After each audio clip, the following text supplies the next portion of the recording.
What a joy to be with you here on this Wednesday of the Word of Encouragement. Today we're going to go to the book of Proverbs. Right now in our church Bible reading, we are in the book of Proverbs.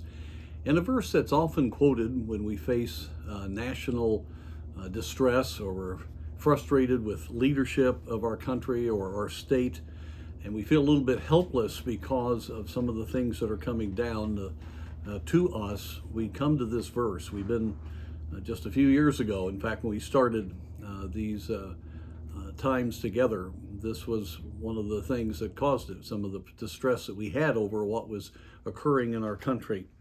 And so you've heard this verse, chapter 21, verse 1. The king's heart is in the hand of the Lord. As the rivers of water, he turneth it whithersoever he will.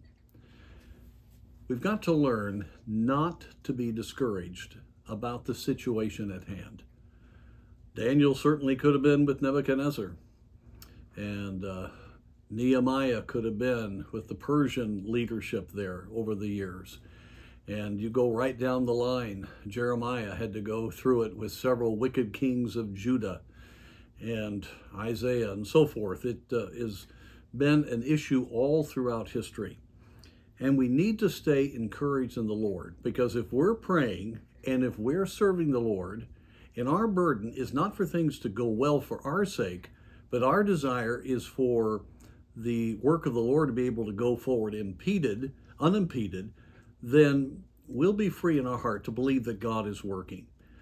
As we find in Daniel chapter 10, that it took 3 weeks for the angel Gabriel to come and answer the prayer of Daniel, and he makes it clear why it took so long, because he had a battle with the mighty demonic power that was behind the up-and-coming Medo-Persian Empire.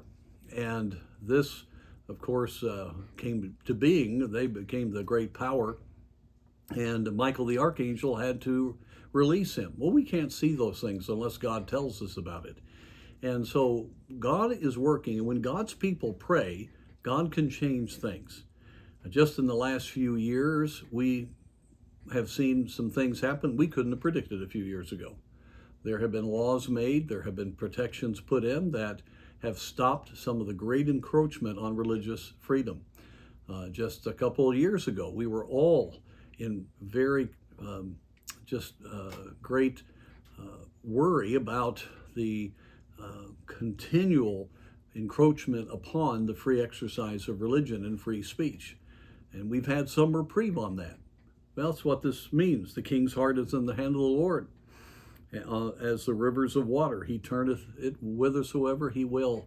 Who would have thought that Daniel would have led Nebuchadnezzar to Christ? Probably the most powerful, demonically controlled monarch in the history of the world. And yet I firmly believe, according to Daniel 4, that I will see him in heaven. And in fact, for 7 years, Daniel ruled the Babylonian Empire. At a time when Satan looked like he had destroyed Israel, God overcame it all, and God used a very godly young man who was dedicated to him to see things change. And over throughout history, miracles have happened. I've seen it in our own local town here. I've seen it on our state level. I've seen it in our country. And so we as believers need to focus on the gospel. We need to focus on our churches being what they ought to be. We need to focus on our families being what they ought to be. The glory of God ought to be that which motivates us. And our prayers should not be for us to have just everything we want, but it should be that God can accomplish what he wants. And friends, God will work. So let's stay encouraged. You hear some news sometimes that scares you. We certainly have enemies of the United States. But my friend, nothing's going to happen unless God allows it. So let's be thankful and encouraged that we have a God who is in control over all things.